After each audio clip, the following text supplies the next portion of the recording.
In orthopedics, let's discuss the orthopedic infections, tuberculosis. इसका introduction हम देखते हैं तो ट्यूबरक्लोसिस को या तो कैरीज भी बोला जाता है या कॉज डिसीज भी बोला जाता है। और ये ऑर्गेनिज्म कौन से कॉज करता है ट्यूबरक्लोसिस को, that is Mycobacterium TB cause करता है। एंड मोस्ट कॉमन जो साइट होती है ट्यूबरक्लोसिस की, फर्स्ट बॉडी में जो मोस्ट कॉमन साइट होती है वो पल्मोनरी ट्यूबरक्लोसिस होती है। सेकेंड मस्कुलर स्केलेटल सिस्टम में जो मोस्ट कॉमन साइट होती है वो spine tuberculosis spondylitis, more common than hip TB arthritis होता है and that is more common than the knee arthritis. Then third, spine में मोस्ट कॉमन साइट कौन सी होती है, dorsal lumbar, more common than dorsal and more common than lumbar.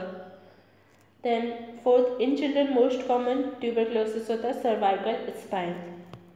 Then root क्या होता है ट्यूबरक्लोसिस का, हेमाटोजेनस रूट से स्प्रेड करता है एंड पॉसिबली इन्फेक्शन होता है जो कि कॉज वीक बैसिलस से कॉज्ड होता है।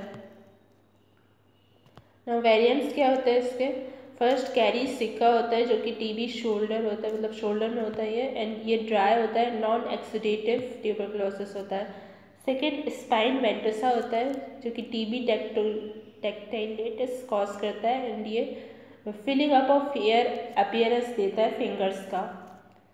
देन टीबी स्पाइन या टीबी स्पॉन्डाइलिटिस के बारे में देखते हैं। फर्स्ट, ये पैराडिस्कल की मोस्ट कॉमन साइट होती है। सेकेंड, सेंट्रल ये हो सकता है। थर्ड, एंटीरियर वेट या एक्सुडेटिव हो सकता है जो कि चिल्ड्रन में देखा जाता है। देन फोर्थ, पोस्टीरियर हो सकता है जो कि रेयरेस्ट होता है क्योंकि फैकेट जॉइंट्स जो है वो लीस्ट इन्वॉल्व रहते हैं।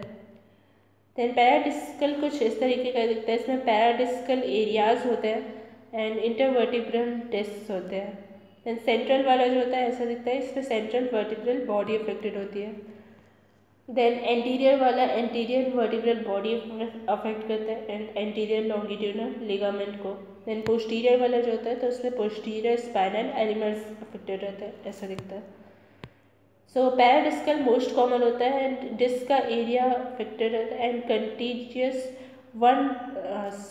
कंटीजियस जो हाफ ऑफ वर्टिब्रा है ना अबव एंड बिलो वो इन्वॉल्व रहता है। और इसलिए ये क्यों इन्वॉल्व रहता है, क्योंकि जो डेवलपमेंट होता है ना वो एक ही कॉमन सोमाइट से होता है इन लोगों का, इन दोनों का सोमाइट या फिर स्क्लेरोटोम, और इन दोनों की कॉमन ब्लड सप्लाई होती है इसलिए दोनों इन्वॉल्व रहते हैं। इसमें बोन एंड कार्टिलेज इन्वॉल्व होता है डिस्क में एंड न्यूरल एलिमेंट के जो इन्फ्रंट होते हैं बोन एंड कार्टिलेज वो इन्वॉल्व रहता है। देन वर्टिब्रा की एनाटॉमी हम देखेंगे तो ऐसा रहता है, ये डायग्राम में जैसे दिख रहा है। देन इसे एंटीरियर एंड पोस्टीरियर अगर हम लेबल करें तो पोस्टीरियर साइड में क्या होता है, स्पाइनस प्रोसेस होता है, ट्रांसवर्स प्रोसेस होता है, लैमिना होता है। देन एंटीरियर साइड में सेंटर में एक तो स्पाइनल कॉर्ड होता है, देन आगे पेडिसल होता है, फिर facet of superior articular process होता है थोड़ा पोस्टीरियर साइड में and facet for head of rib रहता है एंटीरियर साइड में उसके। देन अगर लॉन्गिट्यूडनल वाला डायग्राम देखेंगे, लेटरल जो लेफ्ट पोस्टेरो लेटरल व्यू अगर देखें आर्टिकुलेटेड वर्टिब्रा का तो ये कुछ ऐसा दिखता है, इसमें स्पाइनल कॉर्ड बीच में दिख रहा है। Then facet for superior articular process है, then facet for head of rib है एंड स्पाइनस प्रोसेस है एंड इंफीरियर आर्टिकुलर प्रोसेस है या स्पाइनस प्रोसेस जिसको बोलते हैं। तो ये वाला लेटरल व्यू है एंड जो इसके पहले देखा था वो सुपीरियर व्यू था।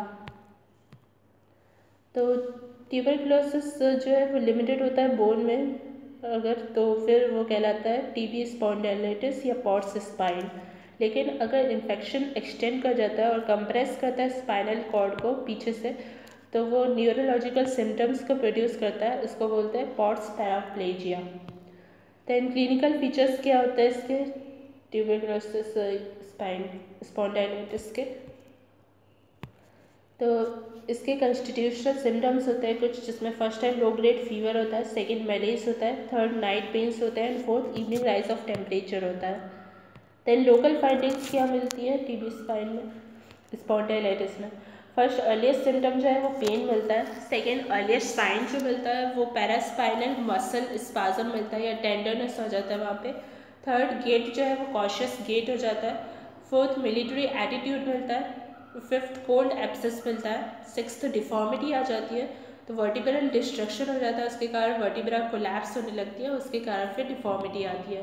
देन पाल्पेशन में स्पाइनस प्रोसेस जो है वो फेल्ट होता है prominently.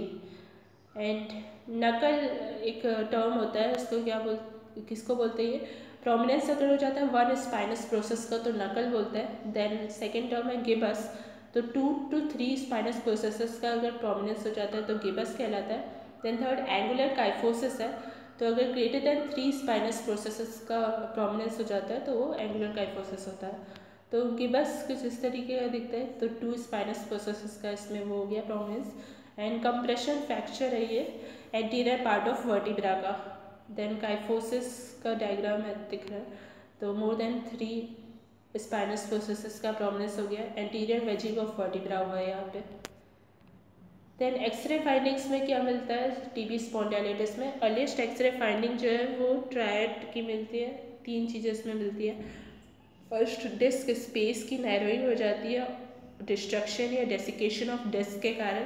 Then second, पैरावर्टिब्रल abscess form हो जाता है। एंड थर्ड, वर्टिब्रल लाइसिस हो जाता है। तो ये सारी फाइंडिंग्स मिलती है एक्सरे में। तो ट्यूबरक्लोसिस को हम नेक्स्ट वीडियो में कंटिन्यू करेंगे। Thanks for watching.